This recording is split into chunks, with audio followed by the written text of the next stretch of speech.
Olá, ouvintes! Bem-vindos ao Papo Aberto com Você, o podcast onde a conversa é sincera e cheia de insights. É o primeiro sinal de que a intenção é criar proximidade.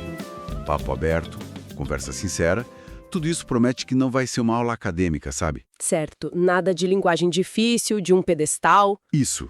A proposta é de informalidade. É como sentar para conversar sobre livros, sem formalidade. Entendi a ideia da personalidade, de criar uma identidade. Mas em vez de buscar aquela neutralidade de locutor, que muitas vezes soa artificial. Fica meio robótico, né? Exato. Eles apostam na autenticidade. A ideia parece ser: nós somos daqui, falamos assim e a nossa paixão é genuína. Eles trocam a neutralidade por uma identidade sonora muito clara. É como se dissessem: gente como a gente que ama ler. Ok, faz sentido. Define o tom. Mas agora vamos para o coração do mistério, a grande virada que eles propõem. Nas edições anteriores, mergulhamos no universo de Guimarães Rosa, Um titã. explorando a profundidade e a força literária de Grande Sertão, Veredas. Eles começam lá no alto. E essa é a jogada de mestre.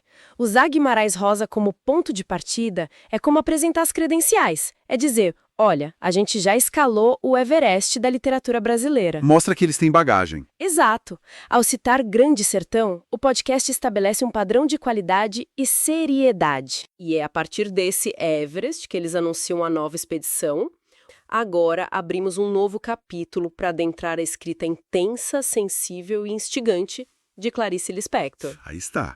A escolha das palavras já é uma declaração, né? Sim, intensa, sensível, instigante. É quase um convite para não ter medo da Clarice, que muita gente acha difícil. Exatamente. E aqui está o ponto de virada do manifesto deles. O fascinante é a mudança radical de ferramenta. Com Guimarães Rosa, eles usavam, um telescópio para mostrar a imensidão do sertão, o épico. Uau, essa analogia é perfeita. Telescópio versus microscópio. Precisamente.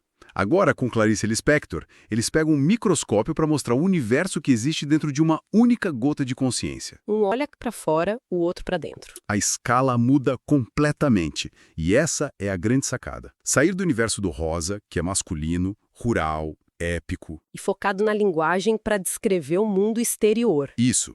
E mergulhar no de Clarice, que é feminino, urbano, íntimo, e focado em torcer a linguagem para tentar descrever o que acontece dentro da nossa cabeça. Não é uma simples mudança de autor. Não, é uma mudança de paradigma. Estão dizendo que a jornada interior é tão vasta e importante quanto a jornada pelo sertão. E ao colocar Clarice como a porta de entrada desse novo capítulo, ela vira a guia principal dessa fase, focada em escritoras. Sim, ela é a chave que abre a porta. E o que vem a seguir é a exploração das várias salas dentro dessa casa. A próxima frase é o roteiro da temporada. E não para por aí. Na sequência, vamos navegar pela ousadia de Hilda Hilst, pela força narrativa de Raquel de Queiroz e pela poesia marcante de Adelina Lopes Vieira. Uma lista e tanto. Ok, vamos desempacotar essa lista, porque parece que cada nome é um degrau numa escada planejada. Depois da Clarice, a palavra para Hilda Hilst é ousadia. E não existe palavra melhor. Se Clarice nos leva para as profundezas da alma, a Hilda nos leva para os extremos. A ousadia dela é quebrar todas as convenções. Ela é conhecida por isso, por ser transgressora. Totalmente. Ela se isolou numa chácara para escrever sobre temas que eram um tabu gigantesco na época. E ainda são. Que tipo de temas? O que torna a escrita dela tão ousada? Ela mistura o sagrado e o profano de um jeito que choca e fascina. Ela vai falar do corpo, do desejo, do erotismo explícito, e na mesma página vai estar falando da busca por Deus, da alma. Não tem separação, então? Para Hilda, não. A ousadia é justamente se recusar a colocar a experiência humana em caixinhas de pode e não pode. Então a jornada é: primeiro você mergulha em si com Clarice, depois você explode todos os limites com Hilda. Que jogada de ritmo! Eles nos levam até a beira do precipício com a Hilda e, quando a gente acha que vai pular, Eles mudam de direção. mudam completamente. E nos trazem de volta para a terra firme, para a força narrativa de Raquel de Queiroz. Outra mudança radical. Uma mudança genial que mostra a inteligência da curadoria. Sair da literatura que te desafia no filosófico como a de Hilst, e ir para aquela que te agarra pela história, sabe? Que te faz virar a página. Exato. É como alternar entre um filme experimental e um grande clássico com um roteiro poderoso. Com a Raquel de Queiroz, eles voltam a um Brasil regional, o Nordeste. Um universo que lembra um pouco de Guimarães Rosa. Lembra? Essa perspectiva é outra. Como assim? Qual é a diferença na força narrativa dela? A força dela vem de contar as grandes sagas humanas a partir do olhar das mulheres. Ela foi uma das primeiras a colocar a mulher como centro da resistência em cenários de miséria, de seca. Em livros como O 15, por exemplo. Isso. A força não está só nos homens que lutam, mas nas mulheres que sobrevivem, que administram a escassez, que mantêm a família unida. É a força da resiliência. Então eles mostram que a força narrativa não pertence só ao universo masculino do sertão. Exatamente. Existe uma outra força, igualmente poderosa, vinda das mulheres. Certo. Então o percurso é o mergulho interior com a Clarice, a explosão dos limites com a Hilda e a força da sobrevivência no mundo real com a Raquel. Perfeito. E para fechar, eles trazem um nome que, confesso, é novo para mim. Adelina Lopes Vieira. E a definem pela poesia marcante. Por que essa escolha? Por que não outra romancista mais famosa? E essa, para mim, é a escolha mais sofisticada de todo o guião. Incluir a Adelina Lopes Vieira é a prova final de que isso é um manifesto. Ela era uma poeta e contista do final do século XIX. Uma época em que a literatura era um clube do bolinha, quase absoluto. Certo.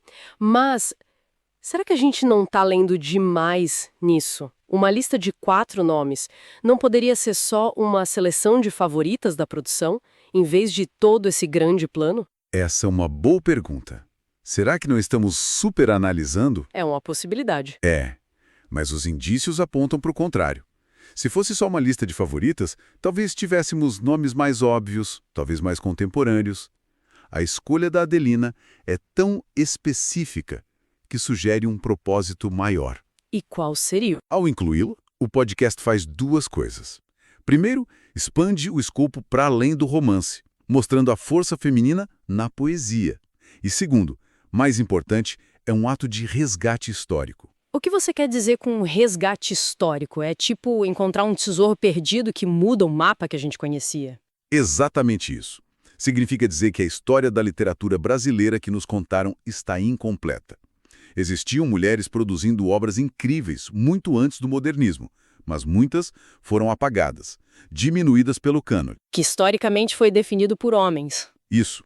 Ao trazer Adelina Lopes Vieira para o mesmo panteão de Clarice e Hilda, o podcast está reescrevendo um pedaço desse mapa. É um ato de justiça literária. É a promessa de descoberta do convite final sendo cumprida na prática. Entendi. Então a ordem não é aleatória de jeito nenhum. Não mesmo. Tem uma lógica poderosa. Começa com um pilar, Clarice. Vai para a vanguarda com Hilda, aterra no realismo social com Raquel e, por fim, faz uma arqueologia literária com Adelina. É uma jornada completa. Perfeito. Em 4 nomes, eles constroem um argumento poderoso. Não existe a literatura feminina como uma coisa só, um bloco. Certo, não é um gênero. O que existe é uma pluralidade imensa de vozes, estilos, temas. Eles nos mostram a introspecção, a transgressão, a narrativa social e a lírica histórica. É a celebração da diversidade. E tudo isso se amarra no convite final, que agora faz muito mais sentido. Prepare-se para uma jornada literária rica, plural e cheia de descobertas. Venha conosco. As palavras-chave. Rica, plural e descobertas. Não é só marketing, é a síntese exata da jornada que eles desenharam. Exato. Rica fala da profundidade. Plural fala da diversidade do conjunto. E descobertas? Aponta tanto para os novos olhares sobre autoras conhecidas, quanto para o resgate de vozes que a gente precisa conhecer.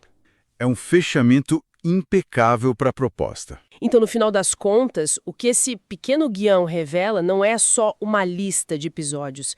É a curadoria como um ato político, quase. Sem dúvida. Uma forma de organizar o conhecimento que desafia como a gente aprendeu a pensar sobre literatura. E a relevância disso hoje é gigante, né? É. A gente vive num oceano de informação. O problema não é mais o acesso, é o que fazer com ele. Um guia, um curador que te oferece um caminho, um filtro, tem um valor incalculável. Transforma uma lista de nomes numa narrativa. Exatamente. Oferece contexto e conexão, que é o que transforma informação em conhecimento de verdade. É por isso que a proposta é tão potente.